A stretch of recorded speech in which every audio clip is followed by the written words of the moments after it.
Hello, how are you doing? Welcome to the show. This is all about how to facilitate a goal setting workshop. So I do hope you enjoy the show. I'd love to hear from you in terms of what are your favourite goal setting activities, what approaches do you use, and how do you facilitate these sessions, maybe for your team, your business, or perhaps working with clients. So there's lots of different approaches and ways of doing it out there. I'm going to share a few of my favourites. It'll be packed with things like what is goal setting. I'll give you an agenda and suggest some activities that you might like to try as well. So really pleased that you're here with me. Love to hear from you. Post in the comments all your questions and thoughts, and I'll be back in 1 second just after this. This is the Idea Time Show with Dr. Jo North, helping facilitators expand their creativity, confidence and impact through the power of innovation in action. Gain confidence as a facilitator, confidence with the technology, and confidence with your content and event design. Tune in every week for practical tips, strategies and interviews that will accelerate your personal and business success. And now, here's your host, Dr. Jo North. Hello there. So all about goal setting today and how to facilitate a goal setting workshop. So thank you for joining me. So this is live streaming, also podcasting on various channels, YouTube, Facebook, LinkedIn, and the podcast channels too. So really glad that you've joined me, and I'd love to hear from you as we go through the show. So today's show is all about goal setting, and I'm going to start off by really saying what goal setting means in the business context. So we're talking specifically about facilitating sessions with teams in businesses, in organisations today, how to do that effectively, and how when you're facilitating you can really help your teams that you're working with to do this. And I'm going to share with you a proven goal setting workshop agenda and toolkit that you can use. I'll suggest some activities. I use lots and lots of different things and different ways of doing it, but I'm going to share a few of my favourites. So hopefully it will give you some ideas as well if you're looking to facilitate your own goal setting workshops as well. So really pleased that you're here. Thank you for the comments. We've got Helen is saying hello here as well. So hello Helen, it's really great to hear from you. And Helen is a brilliant mixed media artist, and if you had a Christmas card from me this year, it was one of Helen's. They really are beautiful work. So we'll get started and get into what do we mean by goals. So might be a bit heavy going. I know we're only early on into the new year, but I'm going to start off with a strategy pyramid. And this strategy pyramid is my version. I can't say it, strategy pyramid. There we go. So with goals, we're working at quite a high level when we're thinking strategically. So above goals are purpose and mission. So right at the far end of what we want to do, right at the pinnacle of what we want to achieve, are our purpose and mission as individuals, but also teams and businesses, of course, as well. And the purpose and mission is really the difference that the organisation wants to make in the world, and the positive contribution that it wants to make. And businesses, organisations make money by doing something positive. So the profits are a result of that. You know, businesses don't exist usually just because they make profit. They exist to do something good. So what is the purpose and what is the mission? That's right at the very top. And sitting around that and associated with that is the business vision or the team vision. So what are the big things that the team wants to achieve? What does it see itself doing? What are some of those, really big ambitious plans? So purpose, mission is the why of the organisation, of the team, and the vision are the big things that it wants to do. So goals sit just underneath that. They are the things that the organisation wants to achieve, and they're a bit more granular than the vision, so they're at the next sort of level down, so to speak. Now values, they are the principles, the moral compass, the things that the people in the organisation really hold dear in terms of how they treat each other, how they work together, how they work with customers and suppliers. It's the personality of the organisation, but it's much more than that. It's really about sort of the ethics and what's deeply important to people. So values go all the way through everything that happens in the organisation. That's the ideal.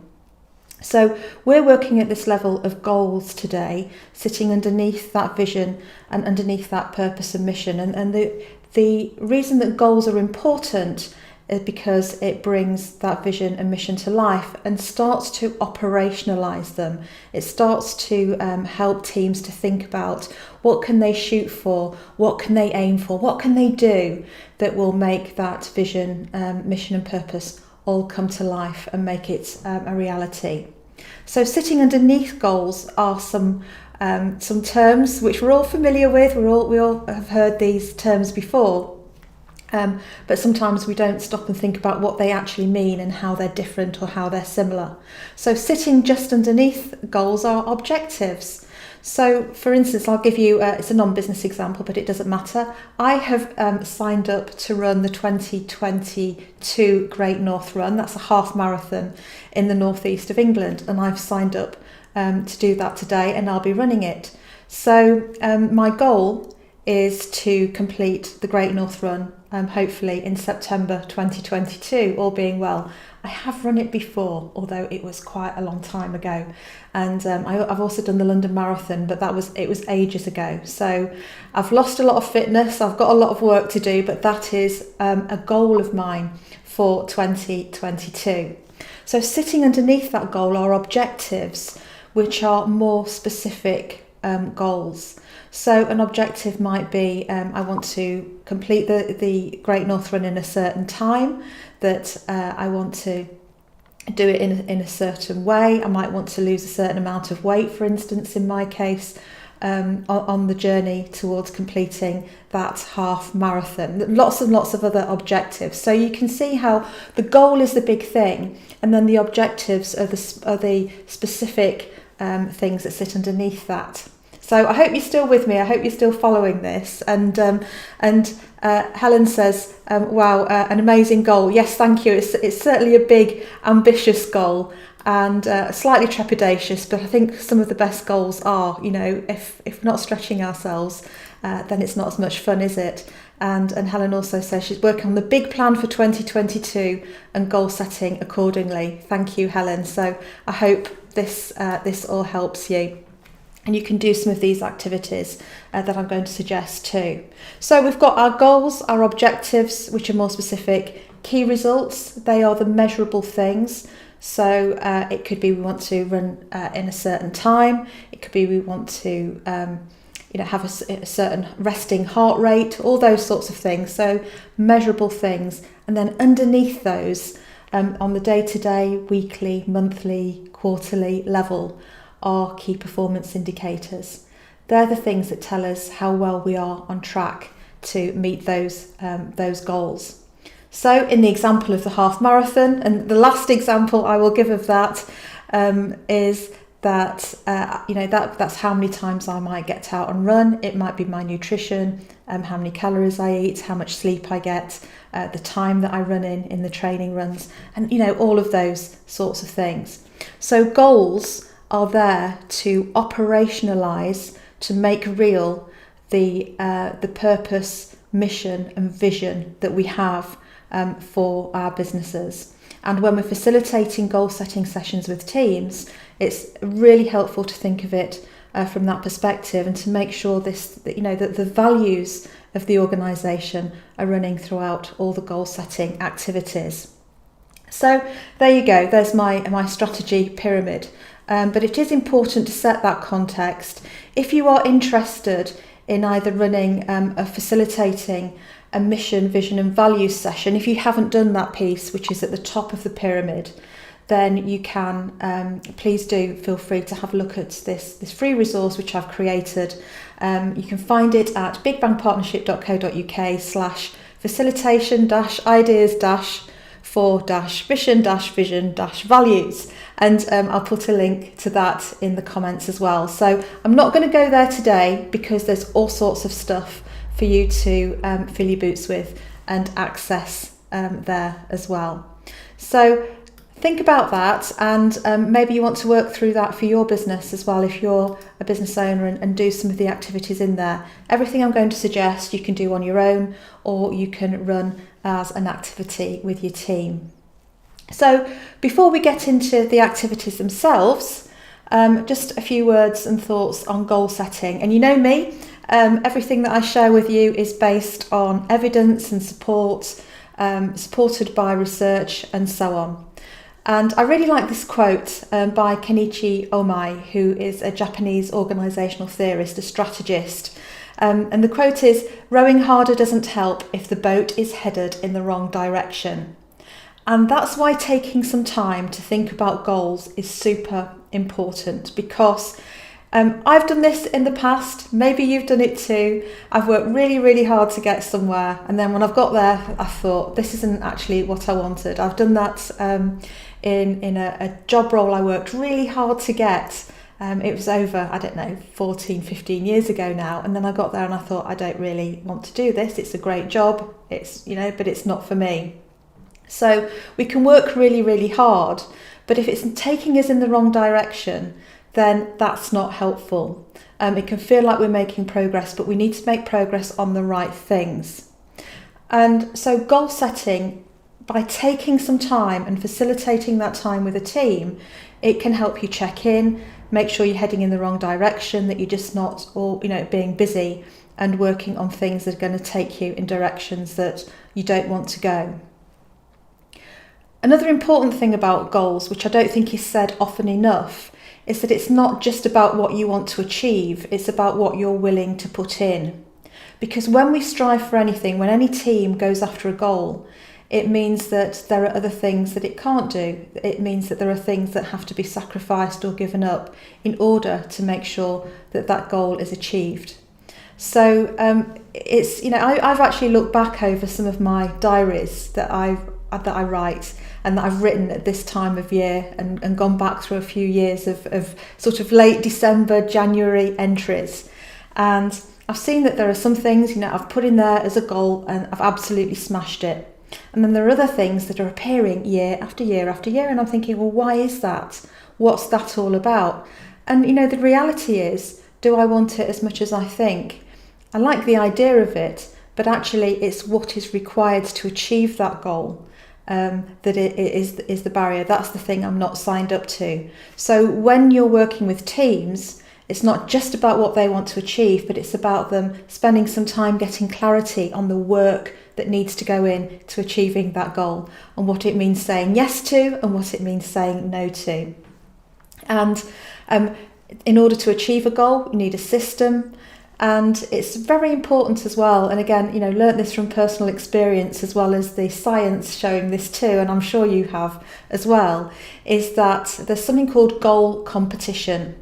And that means if we set ourselves too many goals, if teams set too many goals, then they all just compete for time, attention, energy, and the rest of it. And actually, not many of those goals get achieved particularly well. So we are much better to focus on a few goals that are really meaningful and that will take us forward towards that mission, vision, and purpose, and focus on those and measure them. We improve by measuring and by visualizing. So a bit of background for you when you're thinking about your own goals, and also when you're facilitating sessions with teams who are thinking about goal setting. So here is an example agenda for you, and I'll just run through it, and then I'm going to give you an overview, and then I'll dive into each of the individual activities too. So obviously, all the usual facilitation team stuff sits within this. I'm not going to go into it, but how to facilitate, make sure everybody's warmed up, introduced, that you've got frequent breaks, all of that needs to be in there. And I've got lots of resources, free resources as well, on how to facilitate. So if you'd like some more support in that area, just please head over to the website or to the Big Bang Partnership YouTube channel. There's lots there for you to access free. So I'll start off with wouldn't it be fantastic if activity, so we need to get everybody open-minded and thinking, visioning about what success looks like and what they might be celebrating at the end of that, when those goals have been accomplished. And then into some objectives and thinking about objectives in key areas and which objectives are prioritised, measures of success, and then starting off with the action planning, although the action planning I recommend is a separate session. So I know there was a lot there, but I'm going to go through each of those activities one by one.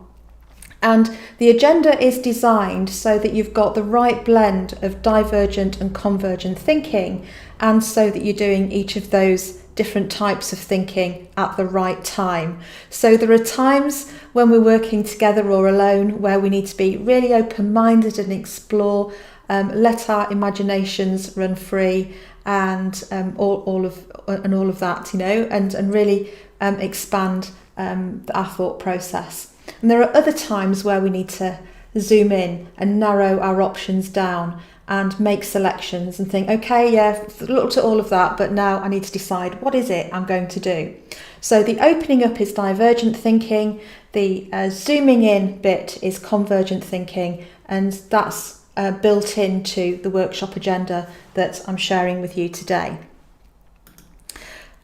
So the first activity then is to ask people to work individually, maybe with some sticky notes, or a pen and paper rather. So either with some sticky notes or with a pen and paper. You can do this virtually. All of these things, virtually, in person, they work both ways.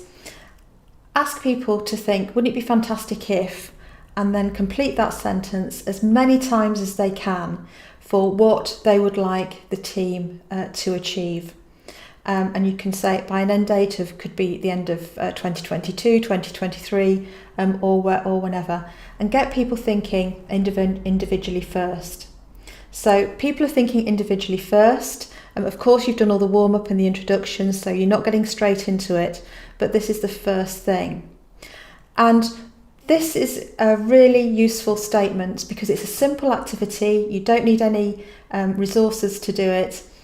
And it's surprisingly powerful because if you ask people to think of 15 to 20 things in a few minutes, people just work on their own. They surprise themselves with what they come up with. And it gives people permission to think big. It gives people permission to explore possibilities. So wouldn't it be fantastic if, and you're not committing to anything, but you're just thinking about what the possibilities might be. And then it's good to get people to work in pairs or small groups to talk about some of those, select the most compelling, and then use those to build forward into the next activity. So we're thinking about goals from that open-minded perspective to start off with. And then the next activity to build on that is one I call celebrating success. So you ask the delegates to move forward in their imaginations in time to the end date that you're working to. For the purpose of today, I'm going to just say to the end of 2022, but you could do it for 5 years, 3 years, whatever, it doesn't matter. And say, okay, so those wouldn't be fantastic if things. You've achieved the things that you've got on there. You've achieved the things that are most important to you. And what are some of the specific things that you've achieved that demonstrate that? What would a news article be saying? What would the headline be? What would the copy be? What would the key photograph be in a newspaper? What might you be saying in the company newsletter? What might you be tweeting out there? If you did an awards entry and you won the award, what might it say in the awards entry about the goals that you've achieved and how you've got there? What might you be saying on LinkedIn?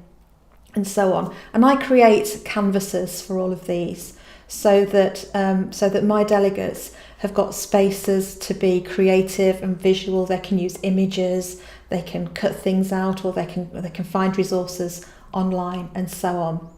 So we've started off saying, wouldn't it be fantastic if, and then we're getting more specific and more into it by saying, these are the things that they want to achieve. If there's any questions or anything so far, any suggestions, then please do let me know as we go through. So having said this is what success, this is what we'd love success to look like. This is they're the overarching goals. The goals are contained in that piece.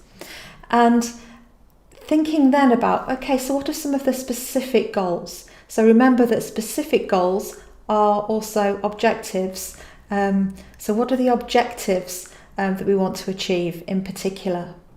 And thinking about those in the round, because obviously you could have a goal of having, offering the most amazing customer experience. But if you go all out on that and you don't keep an eye on finance, for instance, it could be that you're doing that in a way that's detrimental to the long-term and short-term financial health of the business. So we need to make sure that when we're going for goals and when the team are thinking about those goals, that they are creating objectives to support them that are balanced, and we use the balanced scorecard approach. So you might have heard of the balanced scorecard. Kaplan and Norton is the academic reference for those of you. I know some of you are studying as well as being facilitators of these sessions. So there's your academic reference. So it's thinking about, so if you want to achieve those goals, what are the objectives from a customer point of view, from a learning point of view, financial, process? There might be others like safety, environment, and so on. And break those goals down into different areas and set specific goals for or balanced objectives for each of those areas too. So again, I create different canvases for people to work on here. And it's a really very creative session, as well as also being nice and structured too. So it's whole brain thinking as we move through the session. And you should have lots of objectives at this stage, and it's good to get people thinking on their own, as well as working in small groups. We actually come up with ideas on our own. The ideas are sometimes stimulated in conversation with other people. That's why when we're in a group, it can feel like the group's having the ideas, but actually what's really happening is individuals are being stimulated by the conversation going back and forth. So think about, all these objectives. We don't want any goal competition. We've got to get focused on the right things that are going to make the difference and invest in the energy and time in the right places. So it's really important to prioritise. So I use things like dot voting, putting sticky dots on things, or virtual dots on things, or sticky notes, or getting people to cluster, or having debate. Sometimes I use an online voting tool called Mentimeter, which allows people to vote in real time online through their phones or devices, and you can do that in an in-person session and have that on the screen as well as doing it virtually too. But it's really important that you prioritise those objectives and only have a few, I would say 3 to 5 for each of your objective areas. So maybe 3 to 5 for customer, 3 to 5 for financial, 3 to 5 for learning, 3 to 5 for internal process, that will all help you achieve that goal. So I'll give you an example, and I talked earlier about me signing up to run the Great North Run in 2022. So some of my objectives, my goal is to run run is probably a bit generous, jog the Great North Run in 2022. Some of my objective areas might be health, nutrition, sleep, weight loss, motivation and mindset might be another one. So I would set myself up, and I will set myself, I'm in the process of doing it, objectives in each of those. And obviously, you can't be tracking too many things and trying to do too much at once. So I'll prioritise those objectives and focus on the ones that will hopefully give me the best results. So I hope this is useful, and I hope it's all things that you can think of that you can use practically in your sessions. And for every objective, it is super helpful to have a measure of success. So having prioritised the objectives that are specifically going to help the goals, we then need to think about, well, how are we going to measure whether or not we've achieved that? How are we going to measure success? So I like to get people to work in small groups and then vote, bring all the thinking together and vote in plenary, and get some annual, quarterly, 30, 60, 90, weekly, in some cases, measures of success. So for instance, if you want to grow your business, measures of success might be how many new customers you take on, customer retention levels, customer satisfaction levels. It could be the average transaction value goes up. It could be that your market share increases, that your and also that your production costs come down per unit, or your service costs come down per sale because of the volume increase. So these are things that these are examples of measures of success. It's important to have them because then you can turn them into more specific targets that will help you know whether or not you're on track to hit that goal. Because, I could train for the Great North Run and just do what I think are the right things, not track anything, and then turn up on the day. And I'm sure I would have a much better experience and perform better if I'm using feedback in terms of my run time, my weight loss, calorie, sleep, if I'm tracking the right things, mindset, mood in there as well. To help me know, am I on the right track here? Is there anything I need to change? And then you can tweak it en route to help you better hit that goal and hit it more confidently and appropriately, and feel better in the process. And following that, they're the key performance indicators. I can't get my teeth in today. I don't know what's the matter with me. Sorry. So following that, you've got your key performance indicators, the measures of success. And I might, if I've got time, start to get everybody thinking about what to do next. There's an example that I read about, which is the paperclip technique, which is somebody was saying that actually making a sales call was the most important thing to them growing their business. It wasn't reading this, doing that, all those procrastination, distraction things that we do. So because making sales calls was so important, he got a jar of paper clips of 120 paper clips in it, and then an empty jar. And every time he made a sales call in the day, he moved a paper clip from one jar to the other. And then he didn't stop until that jar was full. And he did so much better by focusing on the right things, but having that visual measure. So working out with teams what is going to make the difference, what are the key things, because we can all run around doing all sorts of things, but what actually matters are probably a handful of really important actions. So starting the process of thinking about that by perhaps asking them to get everything down on sticky notes, and then putting similar themed sticky notes together, and then working out the priorities from there in terms of which ones are more important and are more likely to get the results. I hope that's useful. There's lots there on goal setting. There's probably more to goal setting than I think we first might think. Goal setting is there to operationalise our bigger mission, vision and purpose. And it's also about having a system, not just about knowing what the goal is itself, but having a system inbuilt that will support the achievement of those goals. And when we're designing and facilitating sessions with teams, we can really help to set them up for success by designing that into the workshop process. So I hope that's useful. It's been wonderful to spend some time with you.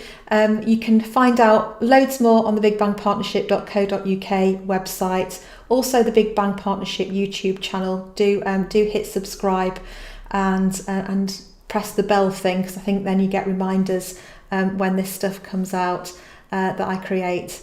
And we've got a final comment here. If you're on Facebook, I can't see who you are. I'm so sorry because of the privacy settings with Facebook, but it says super helpful advice as ever. Like the visualization idea, and good luck with the Great North Run plans. Love that goal. Yes, thank you. I have a long way to go, literally, as well as metaphorically. So that's it from me. Thank you so much for joining me, and I'll be back next time. Bye for now.